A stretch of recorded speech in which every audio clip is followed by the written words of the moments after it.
আসসালামু আলাইকুম রহমতুল্লাহি ওবারাকাতু। নিঃশ্বাসের বিশ্বাস নাই, এক সেকেন্ডের কোনো ভরসা নাই। আজকে আপনি মারা গেলে কালকে একদিন হয়ে যাবে।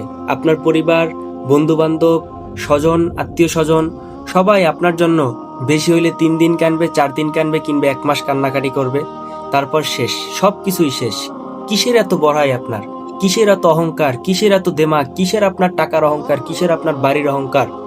যে বাড়ি সামান্য আল্লাহ রাব্বুল আলামিনের 5 সেকেন্ডের সামান্য একটু ভূমিকম্পের কারণে আপনার বাড়ি লন্ডভন্ড হয়ে গেছে, আপনার জায়গা জমি ফেটে গেছে, মাটি ফেটে গেছে, মানুষ মারা গেছে, তারপরও আপনি কিসের এত বড়াই করেন? কিসের এত অহংকার করেন?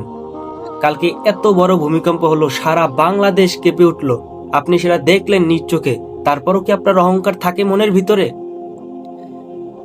এই আল্লাহ রাব্বুল আলামিন এই দুনিয়াটাকে যেভাবে সৃষ্টি করছেন, আপনি চিন্তা করেন না যে এটা শুধুমাত্র আপনার নিজের ভোগ করার জন্যই আল্লাহ রাব্বুল আলামিন আপনাকে দুনিয়া পাঠাইছেন? আপনার যেটা প্রাপ্ত শুধু আপনি ওটাই পাবেন। কিন্তু আপনি যদি চিন্তা করেন আমার ওটা খাইতে হবে, এটা খাইতে হবে, তাহলে কালকে আপনি ভূমিকম্পের দিকে তাকান। আজকে সকালবেলাও আবার ভূমিকম্প হয়েছে, নরসিংদীতে, গাজীপুরে হয়েছে। কিভাবে সামান্য একটু ভূমিকম্পতে আল্লাহ রাব্বুল আলামিন শুধুমাত্র ঝলকানি দেখাইছেন যে দেখো বান্দা, তুমি আমাকে ভুলে যাইও না, আমি যে নাই সেটা তুমি মনে করো না। তুমি মনে করো যে না, আল্লাহ আছে, তুমি অহংকার করো না।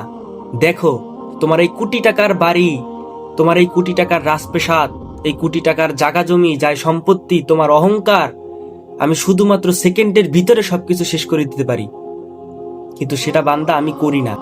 আপনি এখন হয়তো বা টের পান নাই, কালকের মাত্র 5 সেকেন্ডের ভূমিকম্প আপনি টের পান নাই, কিন্তু কিয়ামতের দিন যেদিন ইসরাফিল আলাইহিস সালাম সিংহা নিয়ে মুখে বসে আছেন শুধুমাত্র 3টা ফু দেওয়ার জন্য, সেদিন যেদিনকে 3টা ফু দিবেন, ঠিক সেদিন আপনি ঠিকই টের পাবেন এই পুরো দুনিয়া, পুরো পৃথিবী, আপনার রাজপ্রাসাদ সব কিছু তুলার মতন উঠতে থাকবে, সাগরের ঢেউয়ের মতন, সাগরের ঢেউ যে গেজার মতন সবকিছু শেষ হয়ে যাবে।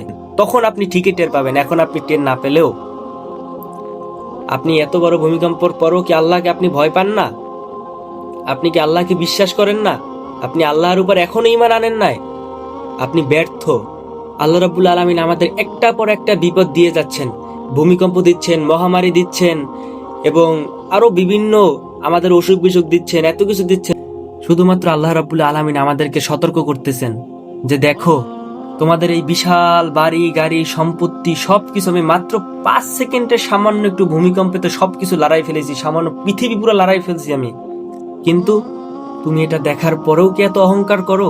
এটা দেখার পরেও কি তোমার মনের ভিতরে এখনো অহংকার আছে? হ্যাঁ ভাই, তুমি অহংকার রেখো না, ঝেড়ে ফেলো অহংকার মন থেকে। কারণ যে আল্লাহ তোমাকে বানাইছেন, সে আল্লাহ তোমাকে শেষও করে দিবেন। বরং তুমি এত অহংকার করো না, অহংকারে বড়াই করো না। 1 সেকেন্ডের নিঃশ্বাস, 1 সেকেন্ডের সময় কোনো ভরসা নাই, যে কোনো মুহূর্তে তুমি চলে যেতে পারো। তাই বন্ধু, অহংকার রেখো না, এবং তুমি আল্লাহর পথে আসো, এখনো ফিরে আসো, অহংকার থেকে মুক্ত থাকো, আল্লাহর উপর ভরসা রাখো, এবং মনে প্রাণে ঈমান আনো। আসসালামু আলাইকুম ওয়া রাহমাতুল্লাহ।